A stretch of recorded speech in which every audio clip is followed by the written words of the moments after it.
My name is Momilani, and I'm very glad to be here in Japan today. It's a beautiful day, sunny. I'm told this is autumn, but it feels very warm and very embracing here. And I'm here just for this weekend's training, and it's so beautiful here. This road in particular, with all the icho trees, is so wonderful.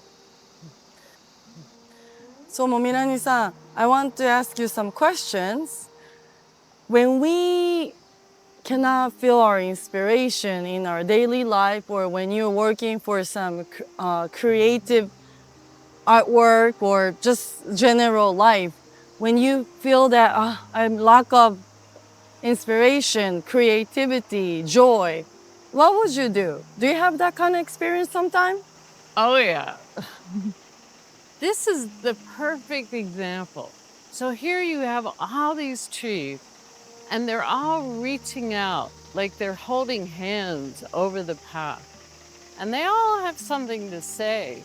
So if I don't have something to say, I can go out in nature. That's one of my favorite things, is to go out and look around. And it's really just a matter of, are you willing to observe what it's like to be in the world? Because there's all these identities and they all have a purpose.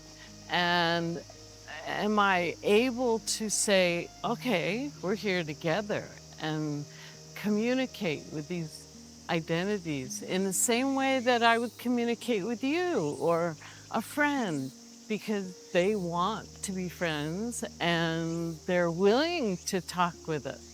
So the question is, how do I do that?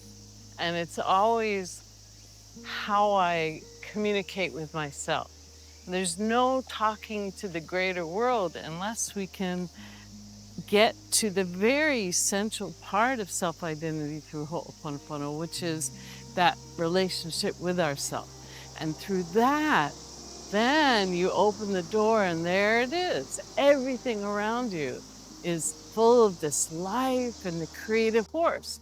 So if I'm feeling that lack within myself, I have to first go within myself and say, how are we doing? What do we do? And very often it's a memory that's come up that I feel burdened with, that I feel that I can't do anything. I can't create. I can't do the required tasks for the day. Some days I don't want to make my bed, or I don't want to cook a meal. I just want to be in silence. And sometimes it's recognizing whatever it is that you really want to do, that might be perfect. So that part of this is letting go of these ideas, the intellectual idea that I know what's right and I know what I should be doing at every moment, because really I don't. And part of being a creative being in the world is to recognize those cycles that we go through and to be gentle with ourselves and not judge ourselves as not being good enough or not having what's needed to do these creative events, let's call it, in our day. And whether that's creating music or creating art or creating a meal or creating a family, it's really all the same. You want to be inspired in that moment. And that all comes from the way that you can be with yourself. And if you can't do that part of it, everything else falls down. So it always comes back to looking at myself. So I remember being here when the trees were all yellow. And so now they're bright green. There was a lot of rain last week. And that's part of this idea of the cycle, where we want to get out of the idea of judgment. Is this better than when it's cold? No, it's just very different. Is it better when it's bright yellow than brilliant green? No, but it's very different. So the idea that we can judge ourselves less harshly, to be kinder, so that when we have these differences, the changes that are inevitable, when we feel more active or we feel that we would rather not do anything or we don't feel capable of creating in that moment, to say, that's okay. And to clean with whatever it is that we experience so that our inner family feels comforted, feels supported, so that as we're changing, as we're feeling more energy or less energy, we can, instead of feeling some lack or this is always better. And I think as people in this modern world, we're kind of programmed to say, you must be productive, you must be active. And the very act of being creative sometimes requires the opposite of that, the silence, the emptiness that's needed to be filled with inspiration that then becomes so productive we can't even imagine what we're going to create. And things beyond what we could dream of just kind of show up.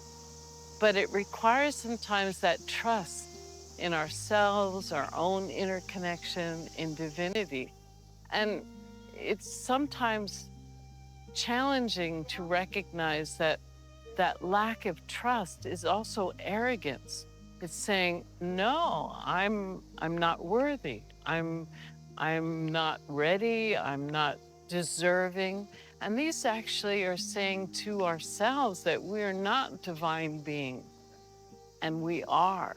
We're all one with all of life. And so every creative cycle, whether it's productive or in silence or feeling that we have the negative as opposed to the positive, are all part of the cycle that it's very important for our own inner family and our own relationship with ourselves to recognize that sometimes we need the rest. Sometimes we need the nothing of stillness, of lack of movement to replenish. And in those moments, these are perfect opportunities for us to strengthen the relationship with our inner family. Because sometimes when we're all caught up in activity and creating, we get so distracted by these outer things, events, productions, creations, whatever it is that we are involved in. And we get distracted from really what's important, which is our own inner connection and that ability that we each have to transcend any moment and to clean with any event, especially when things look the darkest or things look the least productive. Those are the perfect opportunities to say, ah, I'm in this world in this moment for a particular reason. And most often it's to clean because we've been there before. And it's this opportunity. We always say that it's an opportunity to clean and let go of whatever we are experiencing. So, whatever we're experiencing, we can recognize one, that it's not us, that it's just the memory. Okay, we can say that intellectually, but it feels real. And in that moment, we can say, all right, we can let this go, because if we weren't noticing it and it was buried and we didn't feel it at all, we probably couldn't let it go. But if we're experiencing, if we feel it, that is the signal. It's like a flag going up. Okay, ready to go. Ready to go. And instead of saying, I'm in pain, and agreeing with you and feeling, yes, we're in pain, let's suffer for a while more, which is usually what we do. Let's complain about it. Let's cry about it. Let's mope about it. All those things are just saying, yeah, there's the pain. Let's suffer for a bit. Okay, so we do that. We almost always do that. But then at some point, the Uhani can say, okay, that flag is up. That means, oh, it's ready to be released. And we're seeing the opposite, which is, it's very simple. You want to say, whatever memory's coming, whatever experience, here's a chair. I can sit on it. Here's a memory. I can clean with it.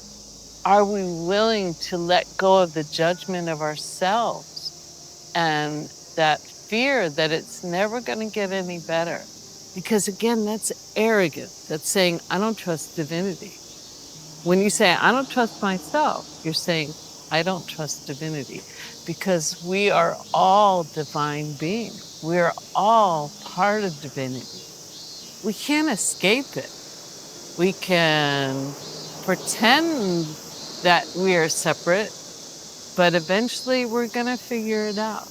We're going to understand that we're here to be one.